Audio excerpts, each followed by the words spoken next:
आपको पता है कि जब इमरान खान की हुकूमत आई थी तब भी मौशी बहुत सारे चैलेंजेस थे, आज भी वही चैलेंजेस हैं, लेकिन इन चैलेंजेस से निपटने के लिए मौजूदा हुकूमत जो मुश्किल फैसले ले रही है, क्या ये मुश्किल फैसले जो हैं ये मुआशी इस्तेहकाम की तरफ मुस्तकबिल में लेके जाएंगे या मजीद इससे अदम इस्तेहकाम होगा?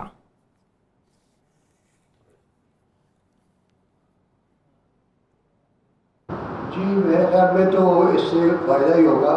इवन तो काफ़ी प्रॉब्लम्स हैं कि आपने बिल्कुल सही कहा कि गरीब लोगों पर इसका बड़ा इम्पैक्ट है।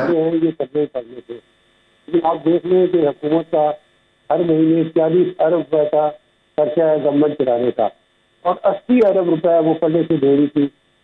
ये क्योंकि दुनिया में प्राइस ऑफ पेट्रोल बढ़ गई, फिर डिवेलपमेंट हो गई, तो ये सारे जो है ना वो गवर्नमेंट को लेने पड़े हैं।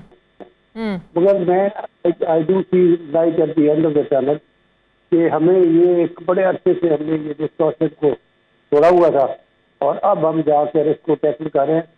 आप देख लें इंडिया जैसे ममालिक में अभी भी हमसे बहुत ज़्यादा कीमत है पेट्रोल की, सऊदी अरेबिया में, इवन यूएई में जो खुद तेल प्रोड्यूस करते हैं।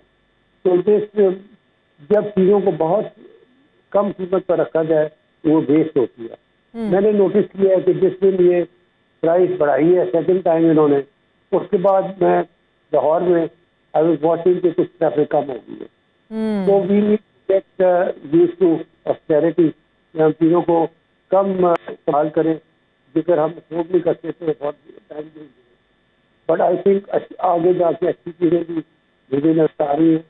ये एक दफ़ा ये ऐसा वक्त है कि we should as I said कि बैंक बोरो अच्छी तो हम कुछ पैसे इकट्ठे कर लें, तो हम friendly countries like Saudi Arabia, Qatar या यूएई या चाइना, और उसके बाद एक दफ़ा हम स्टेबलाइज कर लें तो हमें फिर इसके बाद आगे।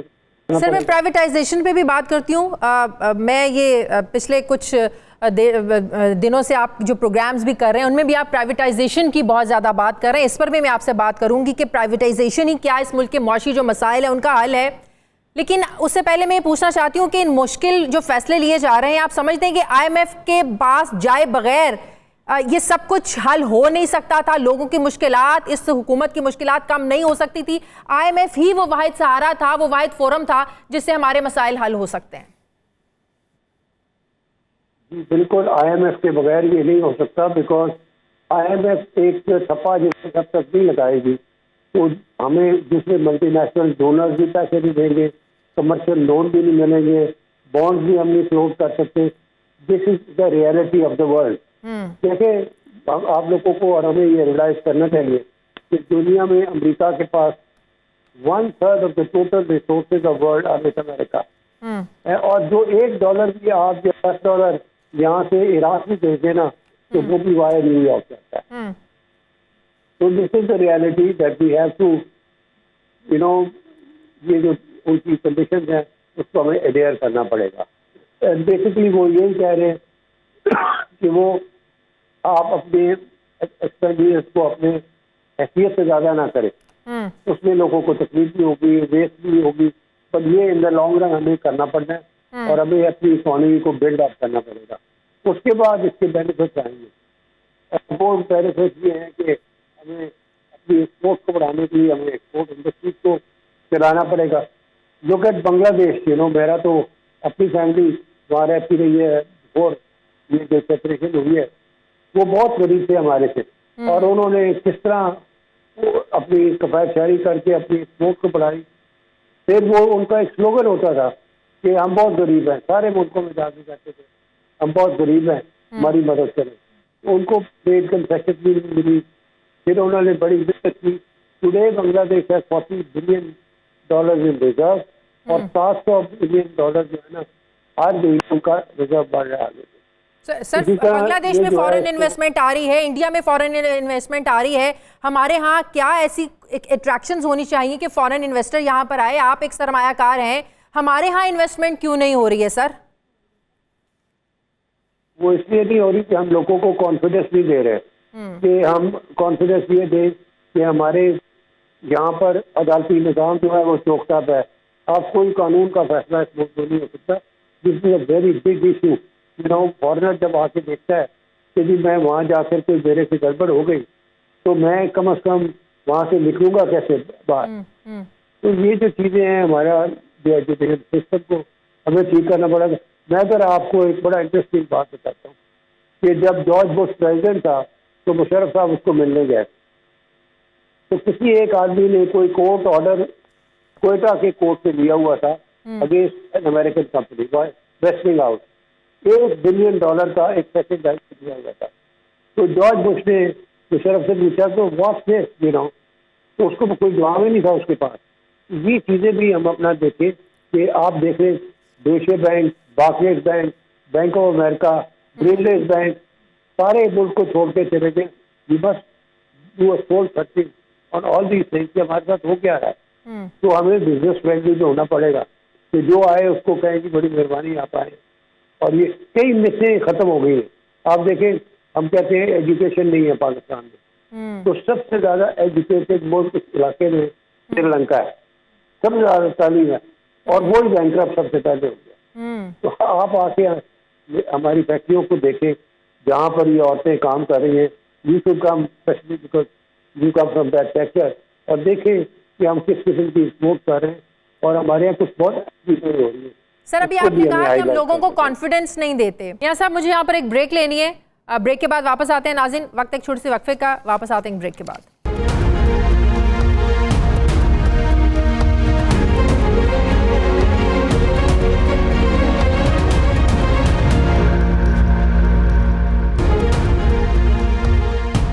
ब्रेक के बाद एक बार फिर से आपको खुशामदीद कहते हैं। मियां मंशा साहब हमारे साथ मौजूद हैं। सर नैब का जो एक रोल रहा तहरीक इंसाफ के इन 3.5 पौने 4 सालों के दौर में, आपको लगता है कि नैब की वजह से ही ये जो कॉन्फिडेंस था बाहर के इन्वेस्टर का भी, यहाँ के भी इन्वेस्टर का, यहाँ के भी लोगों का, सियासतदानों के जो कॉन्फिडेंस थे वो शेक हो गए, बिजनेसमैन था वो बहुत ज़्यादा इससे घबरा गया। क्या नैब का इदारा बिल्कुल बंद हो जाना चाहिए या आप समझते हैं जो अभी तरमीम की हैं ये काफ़ी हैं? क्योंकि जाहिर है अगर करप्शन की है, करप्शन को ख़त्म भी होना है, और ये एक हकीकत है कि इस मुल्क का बहुत बड़ा मसला एक करप्शन है। तो अगर नैब ना हो तो फिर करप्शन कैसे ख़त्म हो? देखिए दीदी, ये जो करप्शन वाला ड्रामा है ना इस मुल्क में, आप देखें कि दुनिया के दूसरे मुल्कों में क्या हो रहा है। अभी आपने देखा है कि फिलीपींस में मार्कोस का बेटा इलेक्ट हुआ है।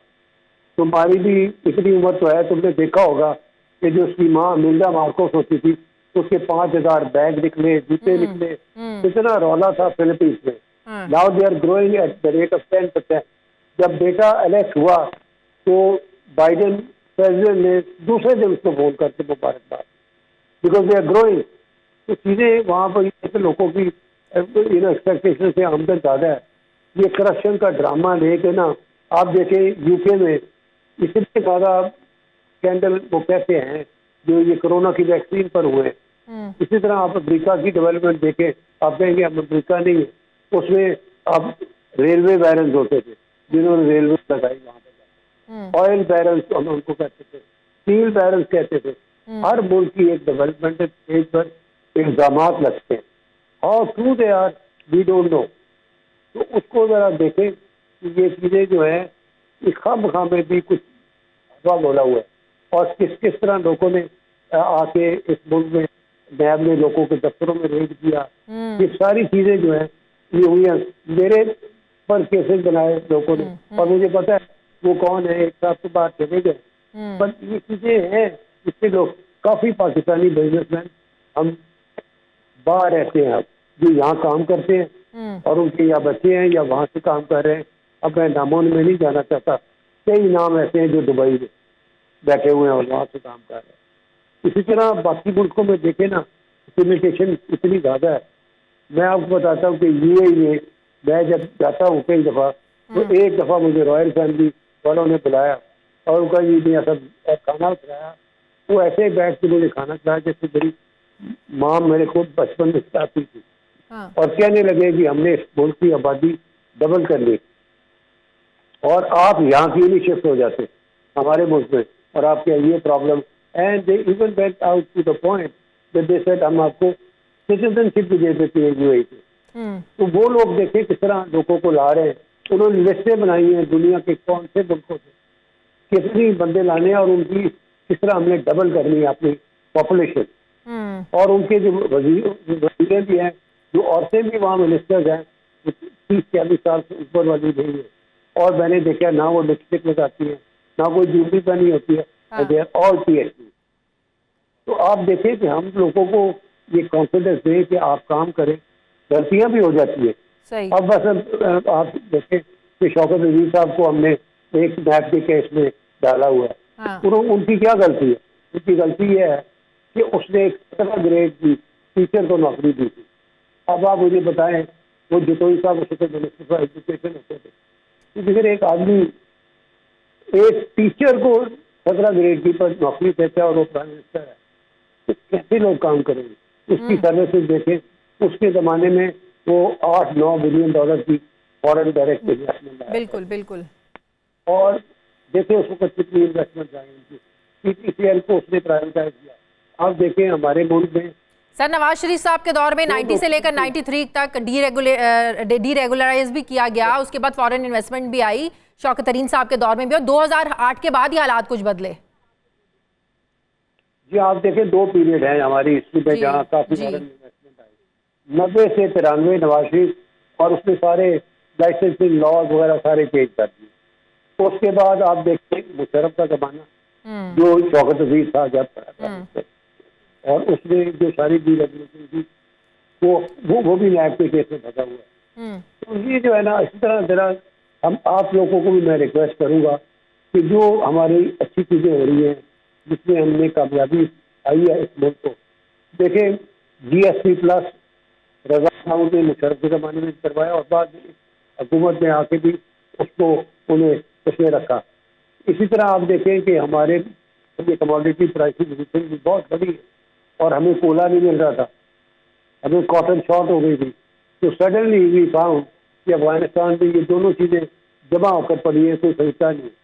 उसको फिर 2 महीने में, जिस तरह गवर्नमेंट ने, पिछली गवर्नमेंट या स्पेशली उसको डीरेगुलेट किया, और हमारी trade with Afghanistan has now double.